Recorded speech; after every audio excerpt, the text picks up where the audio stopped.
Okay, so today we're happy to have Johan. He's going to tell us about homotopy rigidity of nearby Lagrangian Cocores. Yeah, thank you for the invitation. So I will talk about some joint work with Yash and Alex Pieloch that is in preparation. So we're considering this problem of Lagrangian knots, which is, a version of this was originally stated in one of these problem lists or some survey article by Arnold. And it says, can this particular version of the problem that I will state is the one we're going to consider. Can Lagrangian disks, I think the original was for Lagrangian planes, can they be smoothly or symplectically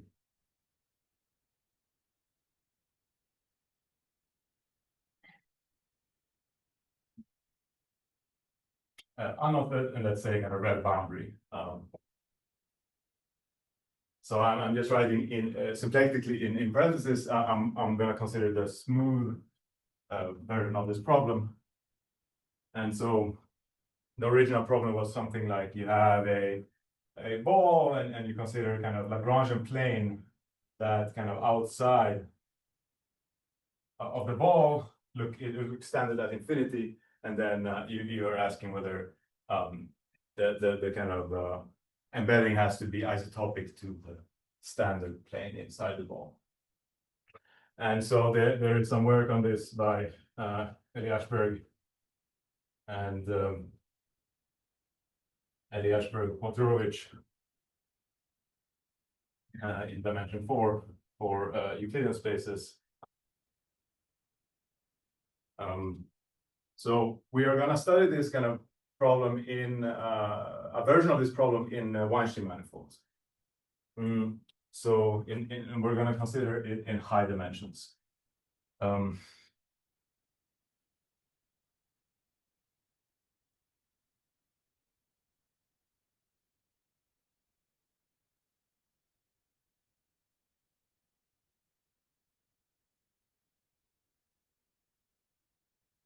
So we have a Weinstein manifold X, and we would like to, so I need to first give you a definition of the kinds of Lagrangians we're going to consider.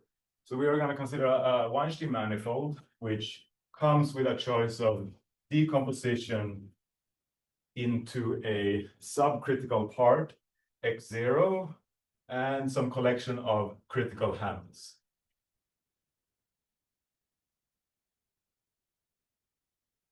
So the subcritical part consists of all the kind of Weinstein handles up until index n-1, where the dimension is 2, and these handles have index n. So these are the critical handles.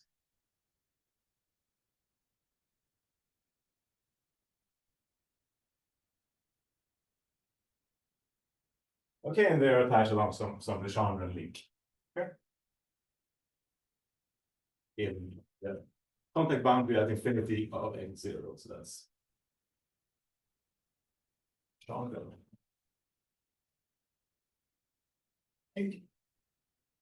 Okay, so the local model for the top handle looks like a product of disks, with some choice of Lagrangian form. And if I draw the local model in some kind of projection, there is this disk here and this disk here. The vertical one is the Cocore disk, and maybe I call that C. And so in this local model, the Liouville vector field kind of looks like this. So the kind of vertical, or the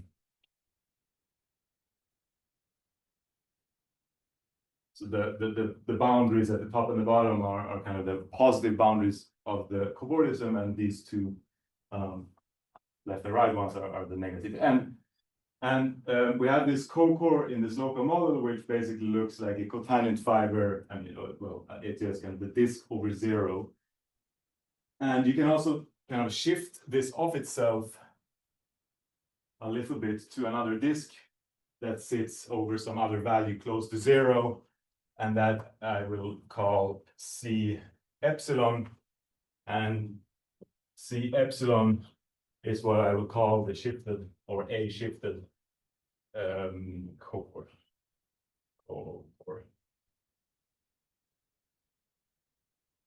Okay. But this shift is not by Liouville electric field, it's just some. No, I'm just. I mean, I'm just shifting this. Okay. Okay, so then, right, so definition. We are going to consider exact conical Lagrangians inside of X that we call nearby cocores.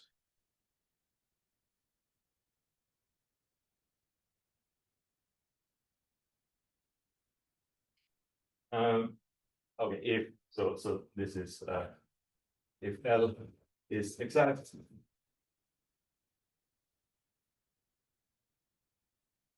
conical at infinity. So the two conditions we also assume is that the contact boundaries of L and the contact boundary of some, so we fix some shift of this cocore, and we assume that the contact boundaries of L and this shifted cocore coincide.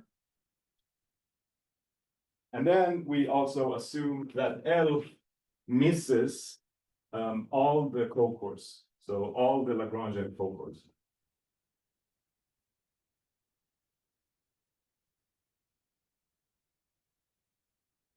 Okay, so in this,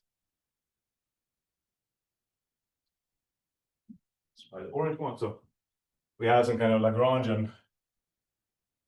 I guess I in this two-dimensional picture, I need to miss C, but this Lagrangian can do whatever, and as long as its boundary is equal to this boundary of this cocore, I allow it to do whatever. So of course this is some highly non-trivial thing because it can have arbitrary behavior with respect to the subcritical handles.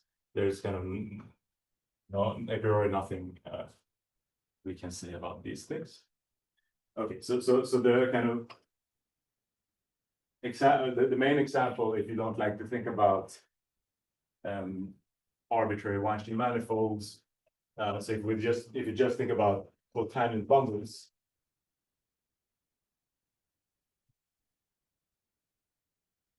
of closed smooth manifolds, then a nearby cocore means simply that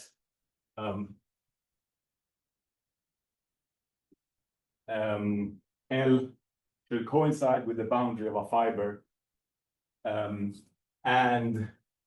L should be disjoint from at least one fiber.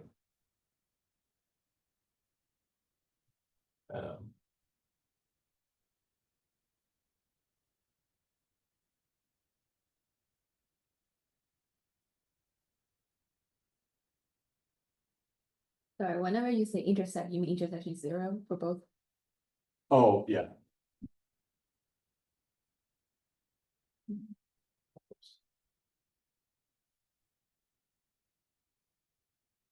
So in a cotangent bundle, we have this situation. So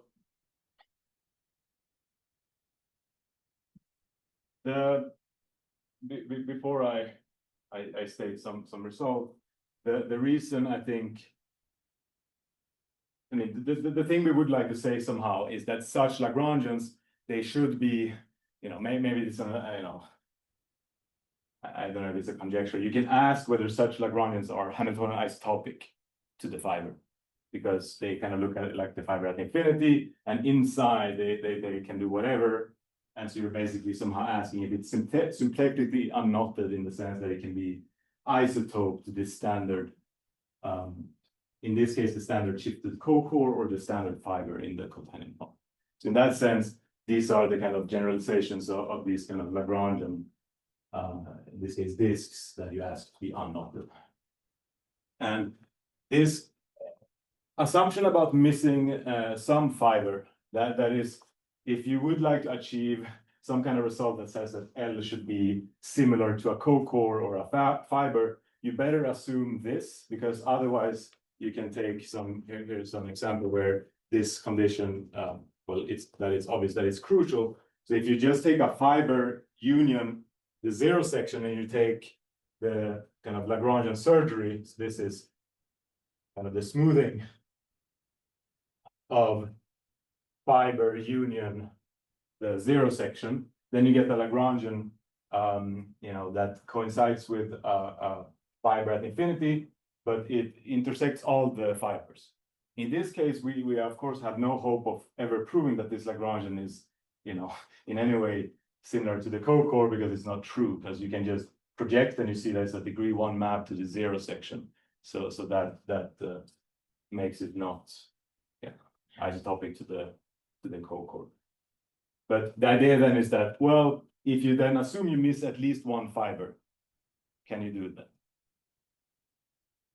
So that's a question, or you have an answer for that? So I will write that as a question. We can prove this sometimes, or in some examples.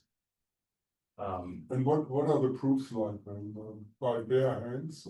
No, so we're using Floer homotopy theory. Oh, okay. And so I will kind of start restricting to high dimension and tell you about some stable homotopy and so on. It uses Floer theory.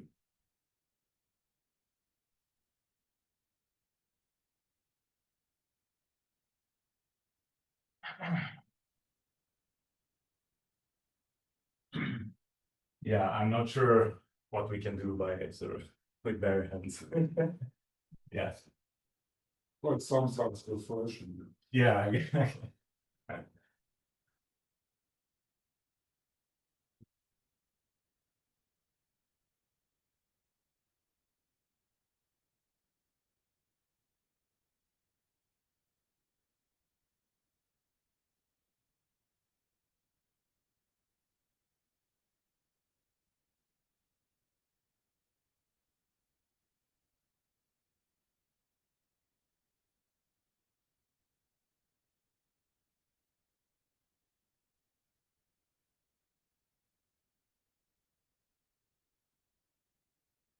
Right, so is a nearby Lagrangian cocore smooth isotopic well boundary?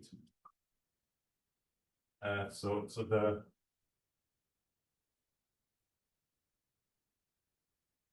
the theorem that I would like to explain the proof of is that the answer is yes, sometimes. So yes, if so in some examples of X, so if X is T star CP2, or X is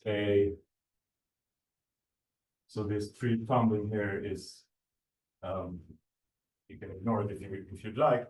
So T star CP2, or a tree plumbing of, let's write copies of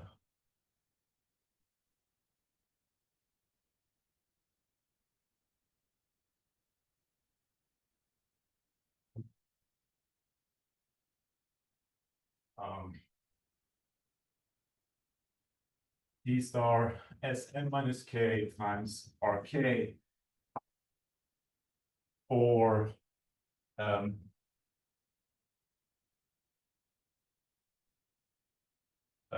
some peculiar values of k and n large relative to k. Yeah, so that's, we have some infinite family of where we can answer this. So how do these numbers enter? Yeah, so aside from 1, these numbers 4, 5, 12, 61 have to do with vanishing of stable homotopy groups of slips.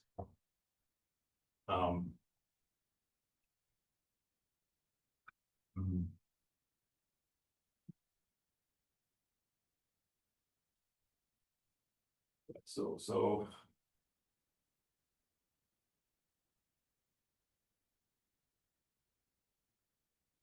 yeah, I will. It will come back later, but maybe I write what it says. So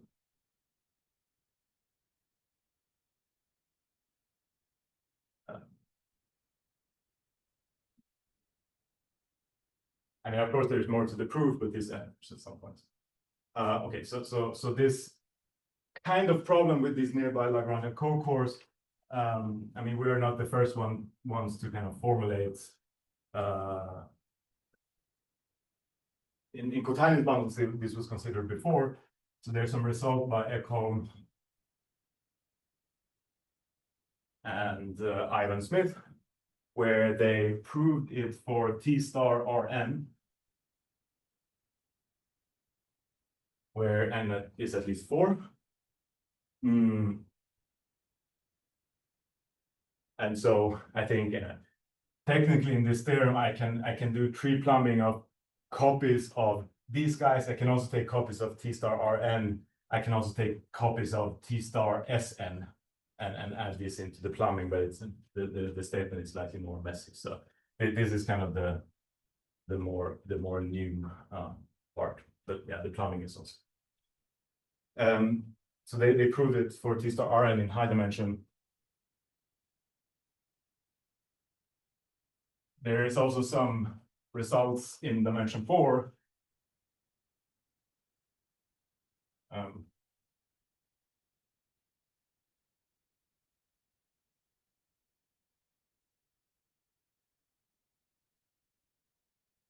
By Laurent Coté and Dimitri Gurisel, where they consider a cotangent bundle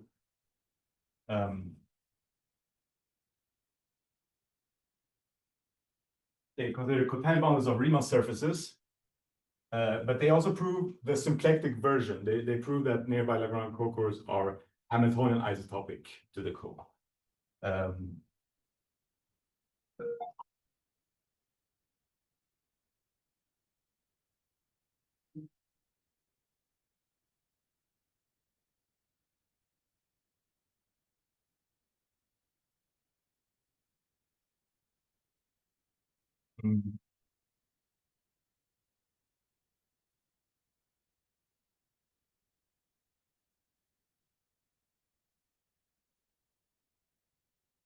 Riemann surface can be taken either closed or open.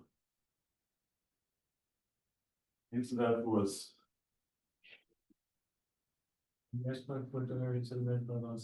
Oh yeah, so of course, as I mentioned before, I can write that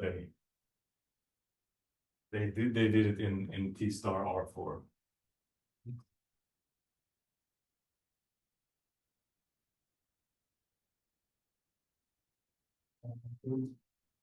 Again, they consider. I mean, I guess they consider R4. I think. That's right. You just misspoke. It's fine. Huh? You just misspoke. Oh yeah. Okay. Yeah. The Hamiltonian mass though.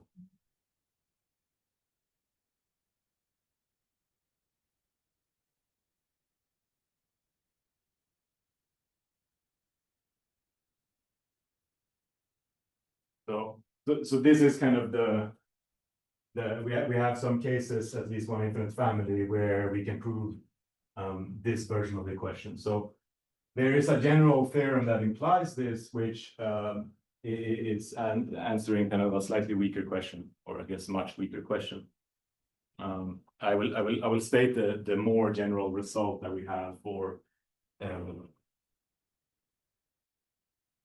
Just making sure, sorry. So when you say if X is equal to T star CP2, X is the one that's the full thing, or that's the zero section? No. X is the Weinstein manifold. Okay, so it is, okay. Yeah.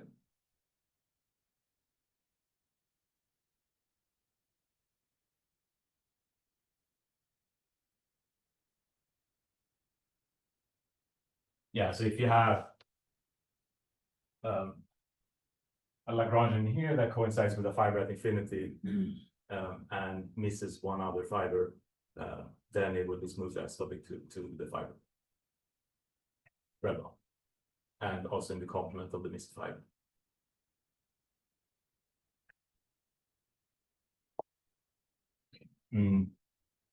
So for a Weinstein manifold,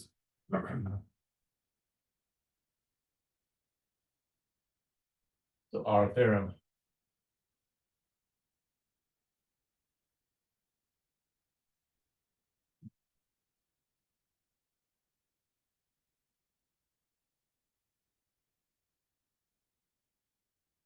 it follows from a more general result. So in a Weinstein manifold, we have this retract from X to its core, which is some n-dimensional, well, at most n-dimensional CW complex. That is called the core, or sometimes the skeleton. And so I mentioned before that we are kind of assuming that X is equipped with one of these handle body decompositions. I've already kind of decomposed it into a bunch of handles. So that gives us a cell structure on this CW complex. And I am, with respect to this CW structure, I denote core sub K by the K skeleton by core X sub K.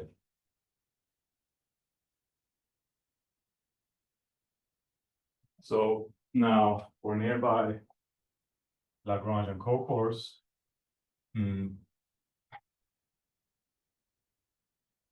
first of all,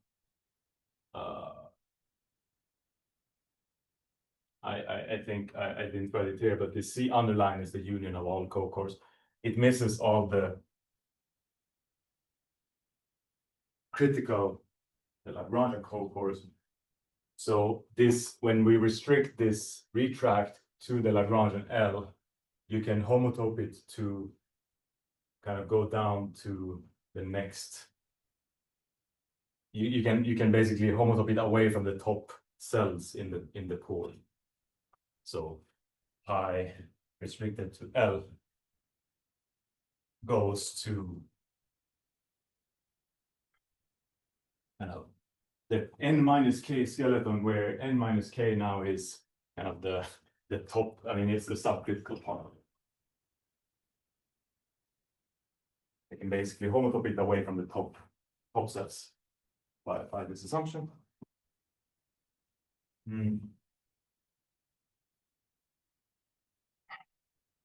And if I restrict this retract to the boundary, because the boundary goes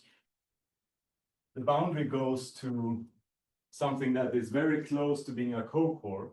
And so the idea is that you should think about situation when you,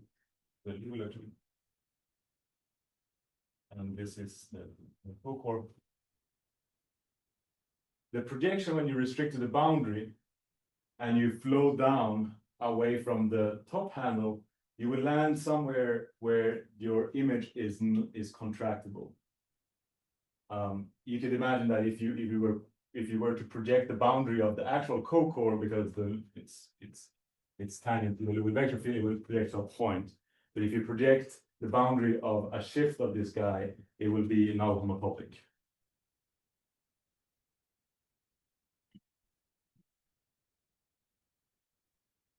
So this projection, if I restrict it to L, it descends the map on the quotient.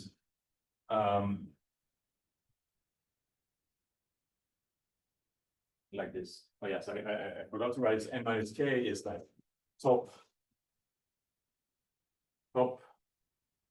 dimensional cell of the core of the subcritical part. So that's what n minus k is. So these assumptions on L being a nearby Lagrangian gives us that this projection descends to the quotient of L red boundary into whatever the core is after I remove the top handles. Okay, so now with this projection at hand, I can now state the more general statements.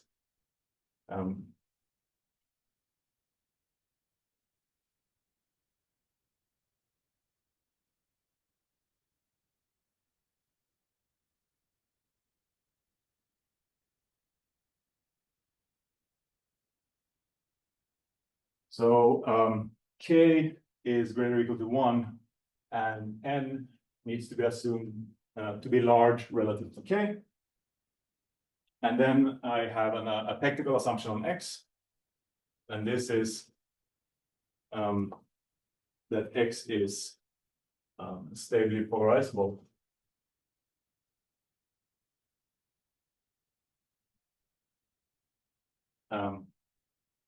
I will comment on this more in a second.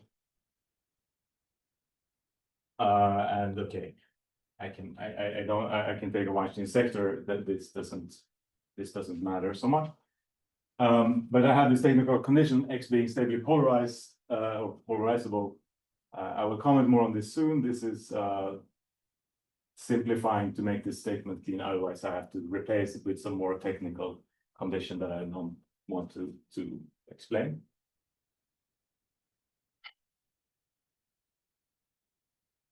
So okay, then the conclusion is that when I take this projection that I wrote up here, and when I further take a quotient by the next step in the skeletal filtration, then the resulting map is null homotopic.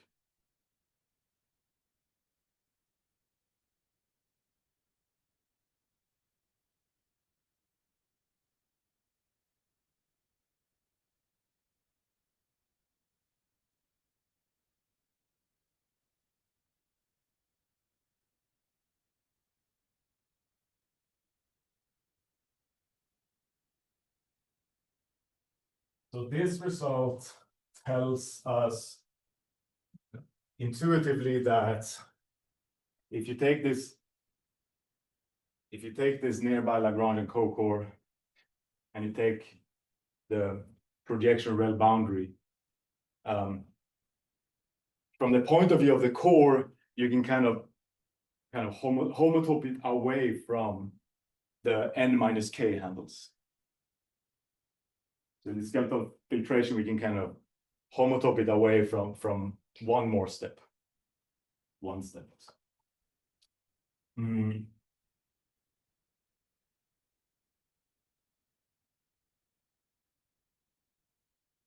Right. So I will not write. I will. Yes. I was going to comment on this stably polarizable. So stably polarizable means that x, like the tangent bundle, is maybe after stabilizing that it is the complexification of a real bundle. So for example, when x is like a cotangent bundle, it's polarized, stably polarized, and you know, plumbings and so on. These are examples of when you're stably polarized. Stably polarized is kind of it's a restrictive assumption. It implies that all parent classes are two torsion, for example. We can, and this kind of assumption is to carry out the Floer theory that we would like to consider.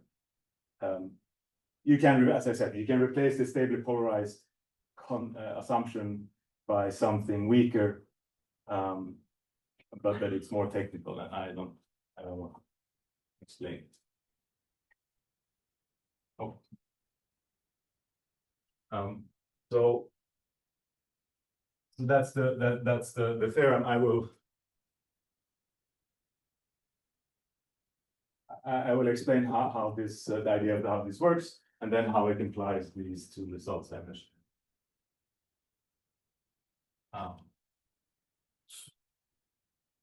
So this statement can also be rephrased in terms of a problem about fillings of Lagrangian unknots.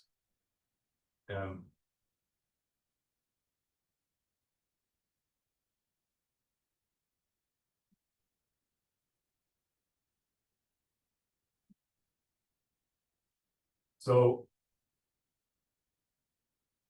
I will try to draw. Here.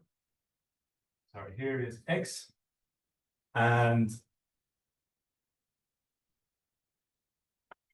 here is lambda, the top attaching locus of this top Weinstein handle here.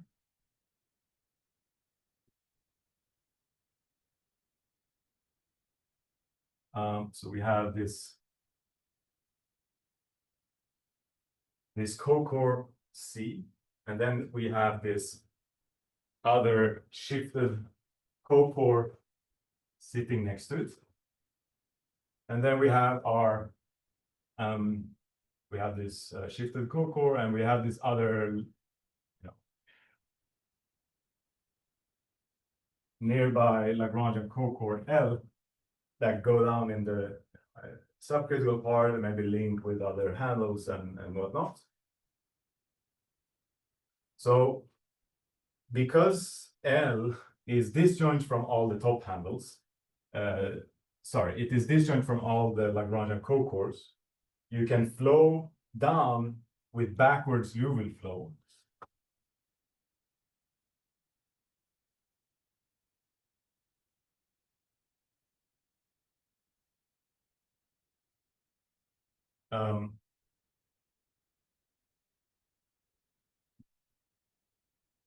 Yeah, I mean, I guess this part below is x0, and then above is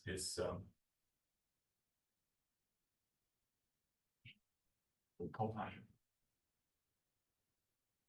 So when you flow down, this nearby, sorry, the shifted cocore, the boundary will go to a small unknot that links the attaching locus. So it's like some small unknot here, which now lives in the contact boundary of a subcritical Weinstein manifold. And the actual shifted cocore, it will be some small disk filling of it, and L is some other kind of filling of the same Legendre. So now this problem is asking, so now if I kind of completely ignore I can remove the top handle, I can now ask whether this Lagrangian L filling, the Lagrangian filling of lambda, is isotopic to this special disk filling C epsilon. Because that now becomes sort of a problem about Legendre unknots and fillings of it in here. So lambda is here.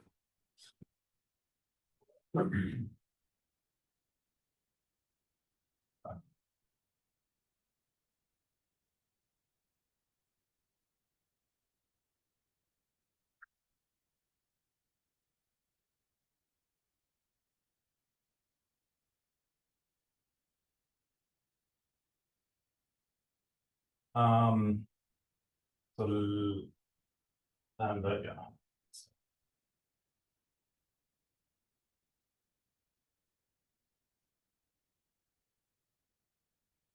And this Legendre unknot, I mean, but it means that it's a, its front projection looks like this, and it sits inside a Darboux ball that sits in the lump.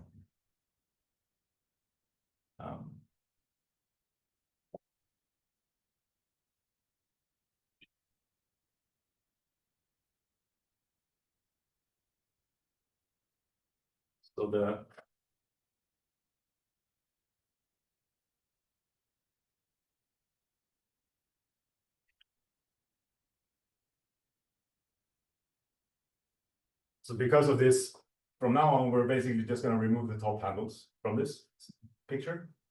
So we're just going to now focus our attention to x0 in this situation when both of these Lagrangians fill this unknot. So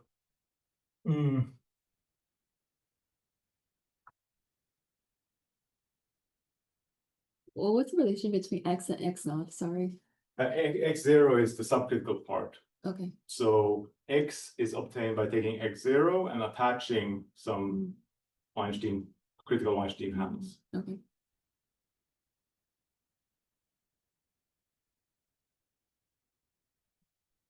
So I made no assumption about the topology of L, but from this point of view, we get kind of two Lagrangians in a subcritical Weinstein manifold that are fillings for the same Lagrangian, I mean, the Floer theory of these will vanish, and you can then you can show that L has to be a homotopy disk.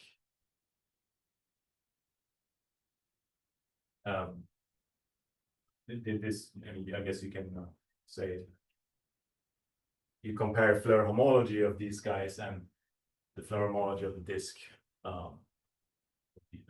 When you compare the homologies from. Sorry, and then for your theorem, X And you can is, yeah, sorry, this is always subcritical also, or you can deal with. No. I mean, I'm starting with some X, but I construct. I mean, I can. Okay, so just making sure. Slow down and kind of detach the. Yeah, sorry. So by comparing the Floer theories, like with the integer coefficients or Z mod 2 first, maybe because I made no assumption about L.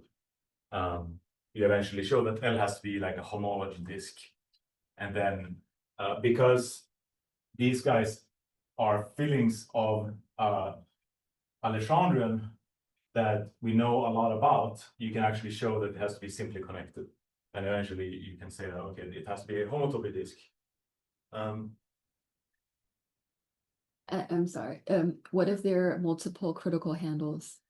You're just doing it. So sorry, what was? Like you're just getting rid of one critical one, right? No, I mean, I mean this. I just get rid of all of them. I mean, L misses all the cocores as I flow, so that I miss all of them, I see. and then I just like detach all of them. Okay. Yeah. And can you go back? I mean, do you know that the original is also a multiple disk? Is it clear?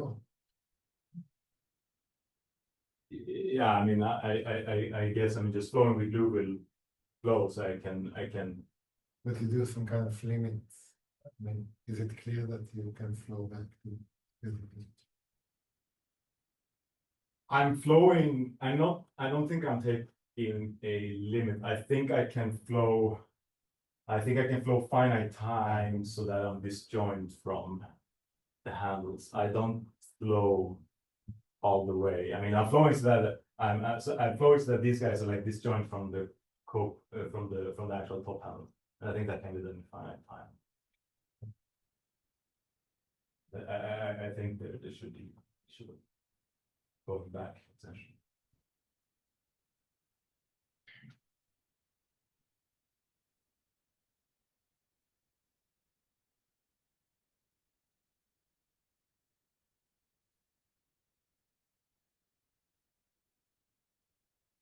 So,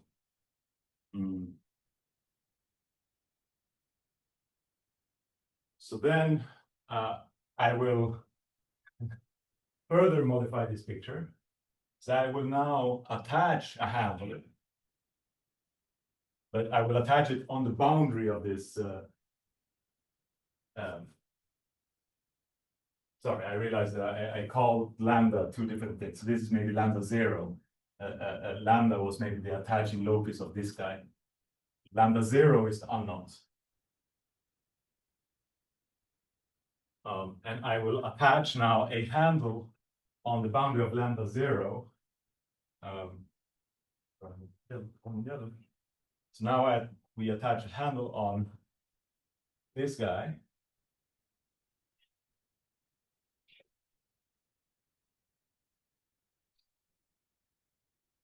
So that gives us,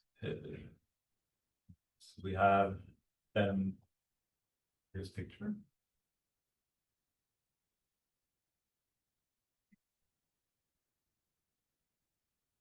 So we attach now this disk, the new, so maybe I call this X0 hat, and I construct two Lagrangian spheres.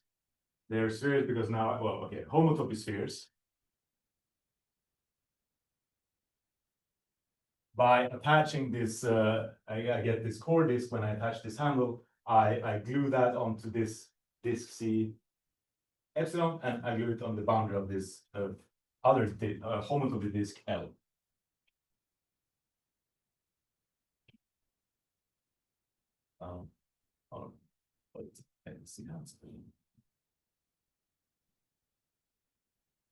These are attached. That gives us two.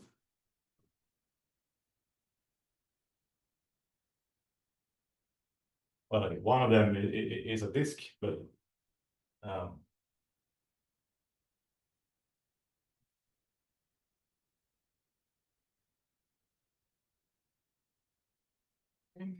and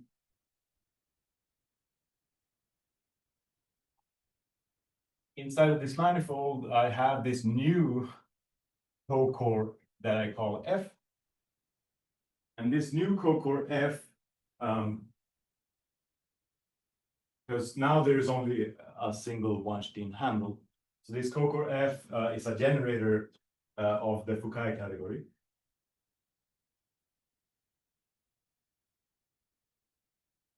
So these L hat and C hat, they support local systems, like rank 1 integer local systems, so that they're isomorphic in the wrapped Foucault category of x0 hat with the integer coefficients.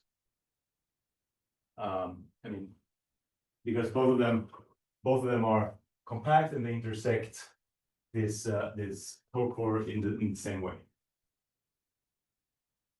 And that cocore generates, and so that's enough to draw that conclusion.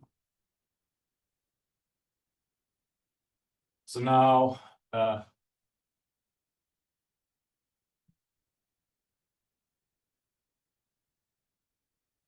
main kind of technical lemma, I suppose, is we would like to use kind of stronger coefficients than integer coefficients, because at some point we would like to draw some conclusion that these, at least when you kind of project some skeleton of these L hat and C hat, we would like to draw the conclusion that they're homotopic after you predict. And so to get to homotopy there, we will use some spectral coefficients. So the main kind of main technical lemma is that so now I will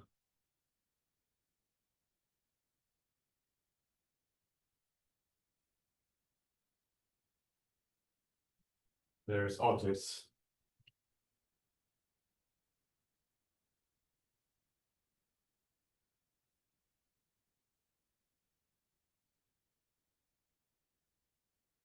So they're kind of some upgraded version of local systems on L hat and C hat so that they become isomorphic in a spectral version of the Foucault category.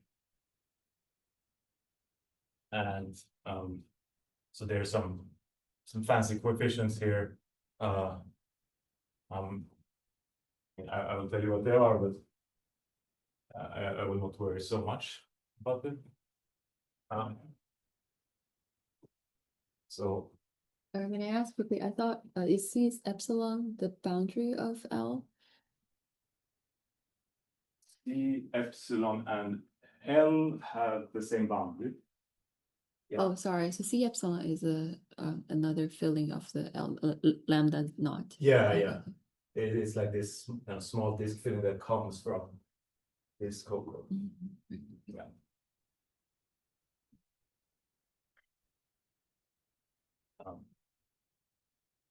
So I will, yeah. So I will say, kind of,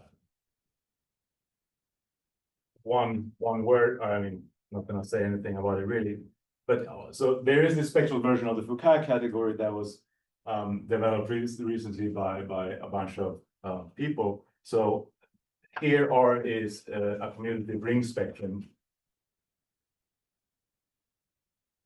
and this is kind of spectral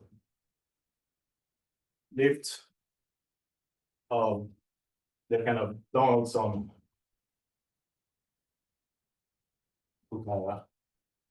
category.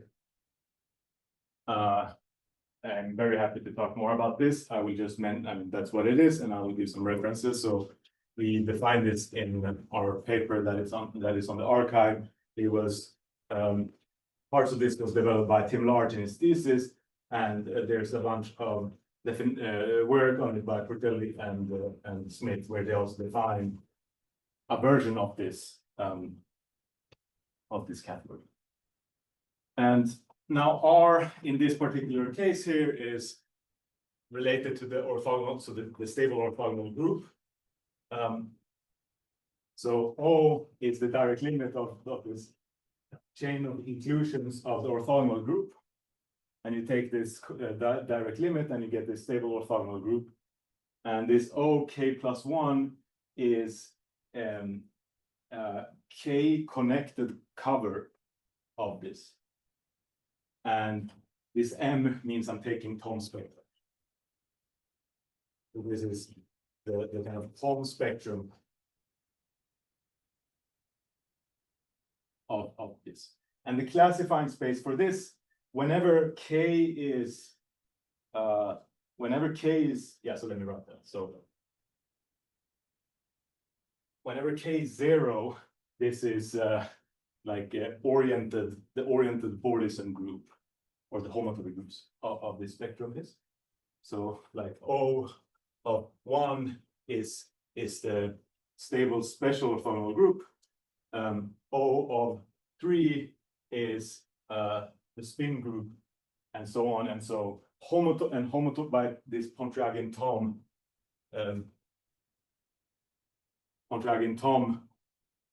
isomorphism, the homotopy groups of these Thom spectra are these classical Bordism groups with, of manifolds with stable kind of reductions of stable tangent bundles to these other structure groups. So I would say that the important part, so even before I say anything else, the key point about why we use this, like why, is because the homotopy groups of this, it turns out that the important part is that the homotopy groups,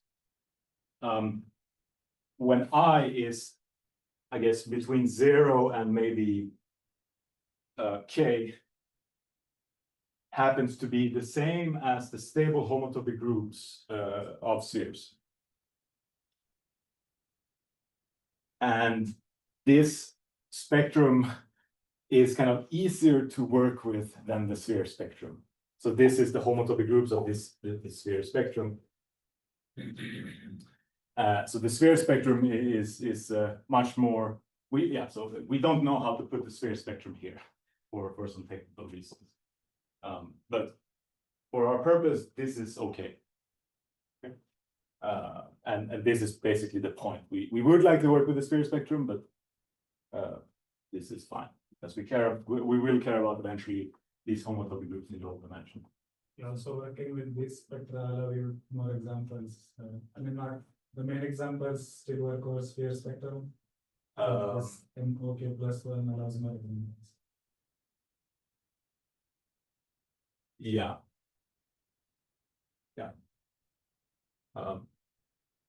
Maybe there's something with brain structures. But yeah, anyway.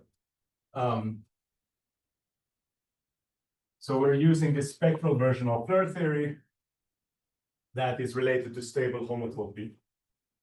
And we're going to use this open-closed map, the result that allows us to go from this. So we have this equivalence in this kind of spectrally enhanced Bukai category, and we have this open-closed map, which says the following. So we prove it in our paper. It's also proven, a version of it is proven in papers by Portelli and Smith. So if L and K are 2, so I'm stating this for general coefficients, 2 R-oriented closed R branes, So R brains is my, what I mean, like an object in the category. Such that they're isomorphic.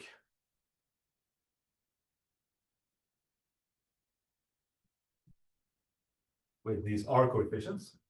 Then there exist R fundamental classes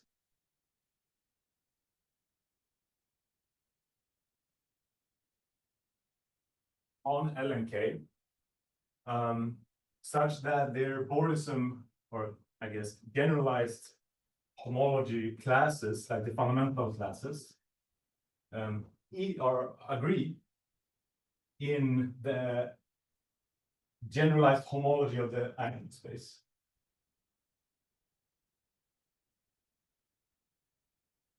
In, I guess, degree n homology with R coefficients in X0 hat.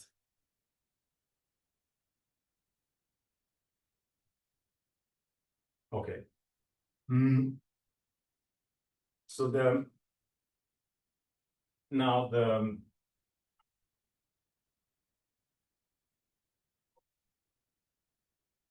that is more or less what I intended to say about the technical parts, or I mean, I'm taking this proposition and this lemma here as black boxes, and now I'll try to explain how we deduce the main theorem from this. So we extend now. So now we go back to kind of the geometric picture. We have this Weinstein manifold X0 hat, and we have attached the handle onto some Lagrangian. And this Lagrangian will project basically to a point in the skeleton. And I will extend this projection to the handle itself now, so that I get a map, some continuous map, from X0 hat to the core of X0. And it's, yeah, I mean, it's important here that we attach this handle onto something which kind of is contractible in the base after projecting. So you can extend here. Now, yeah, so for this proposition, L and K are going to be these Lagrangians I talked about, L hat and C hat. These are both homotopy spheres. And so, you know,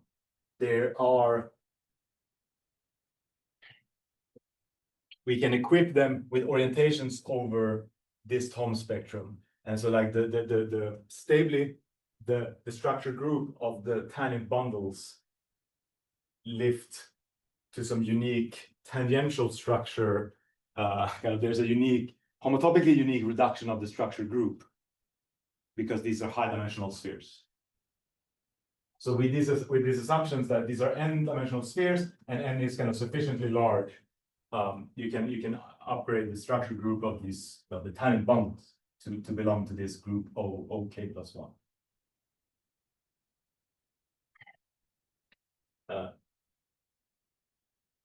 And so now we have this map, and the idea is that now when we take the projection and take the push forward of these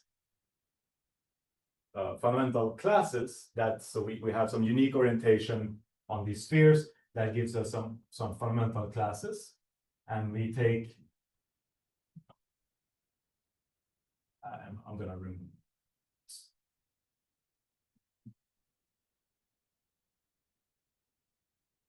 Then these will agree inside of now, because I kind of extended it to this projection. I will end up in, well, first of all, I'll be 0, because this core disk itself, C epsilon, basically projected to something null homotopic. So the class after projecting of this C will be 0. And this all happens in now reduced homology of the core X0 with this, with these coefficients that we were using.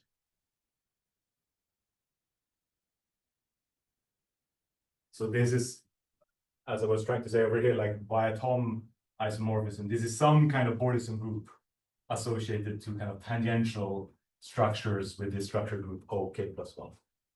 So we get this after push forward along this projection, we get that these are the same class, named the triple one inside of some Borison group. Okay, and now we kind of look at this map from L, go to core, and now we would like to take a further quotient.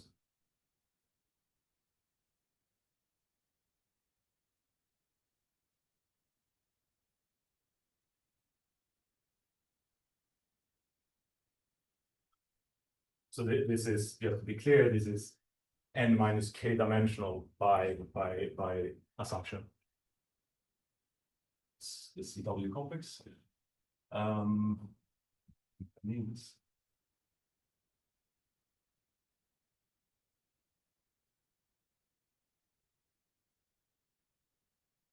and so this guy now,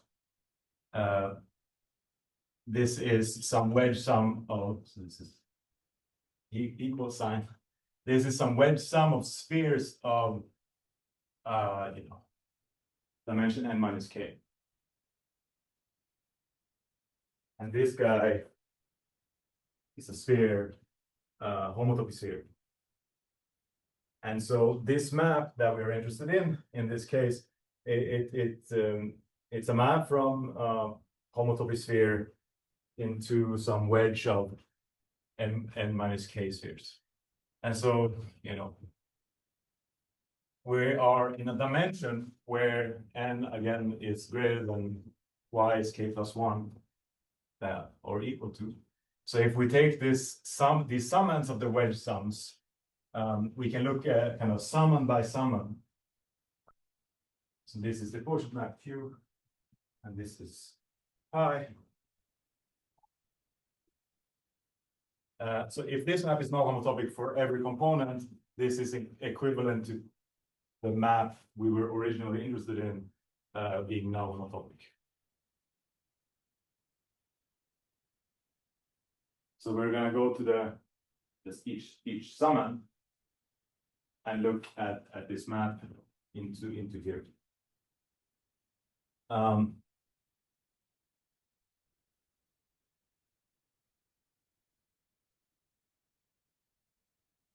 As we were kind of trying to argue over here, this map is a class in reduced homology of, sorry, if I further take the quotient, is a class in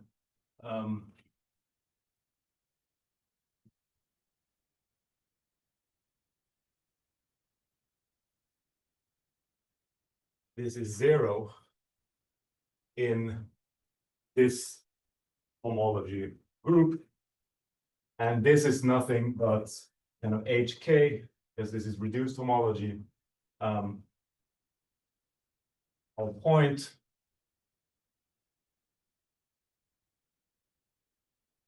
and that is the same thing as the kth homotopy group of the coefficients. And as I was mentioning over here, this happens to be pi k stable. And we're in the stable range. So that is actually the actual homotopy group, pi n of Sn minus k. And now you can check that this map is 0 here, and through all of these isomorphisms, it will map to exactly the class of the map under all of these isomorphisms in here. Which means that, so the image of these maps, so that means that Q composed with pi is 0 in the last thing here.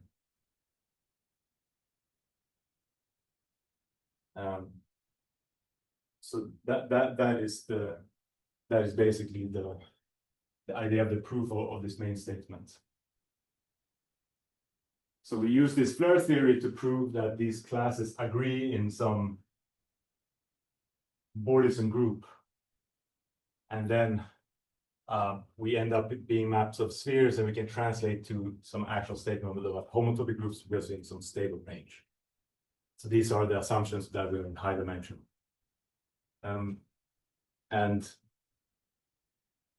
Yeah, so in the remaining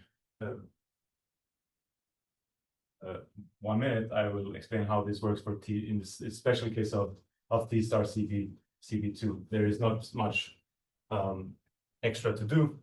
So we have kind of this L hat, which is some S4, and eventually this map, as I explained over here, goes into basically the core of T star CP2, kind of minus, sorry, core of T star CP2 minus point. Okay, core of cotangent looks stupid, so this is simply CP2 minus point, which is an S2. And yeah, this argument just shows that this map is non-homotopic. So this map is like Q composed with the pi, and so Q composed with pi is 0 in pi 4 of S2, exactly because it's. So in the case of CP2, beyond the top handle, there's kind of only one possible obstruction. This pi 4 of S2 is Z mod 2, and so I guess we're saying this is indeed 0 and not 1 inside of it. And now we get that this is null homotopic, and because of there is a H principle now that allows us to upgrade the actual map to a smooth isotopy. So do we have from the maps we had before, this quotient L quotient boundary of L into T star CP2 into CP2 minus point. Yes, this is homotopic to the constant map, and then there's an H principle that applies. So there's not much else to do there. So H principle.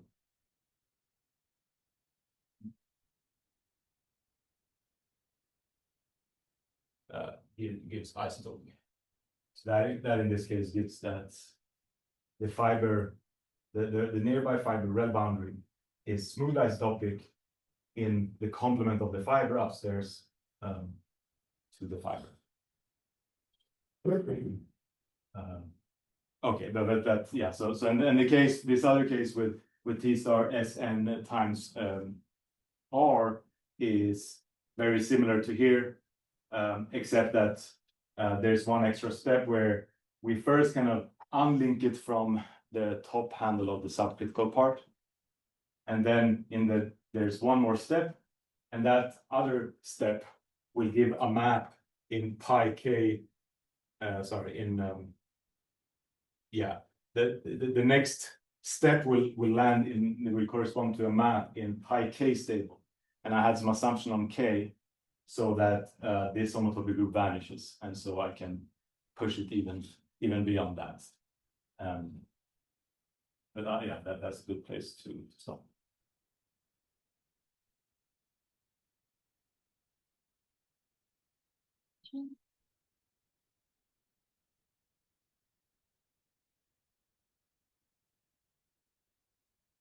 A lot of machinery. Yeah, so that's right. There's yeah, we spent quite some time trying to build this machine, and But in the end, you just get homotopy, right, for all of the, like, then you use some other tricks to say smooth isotopy.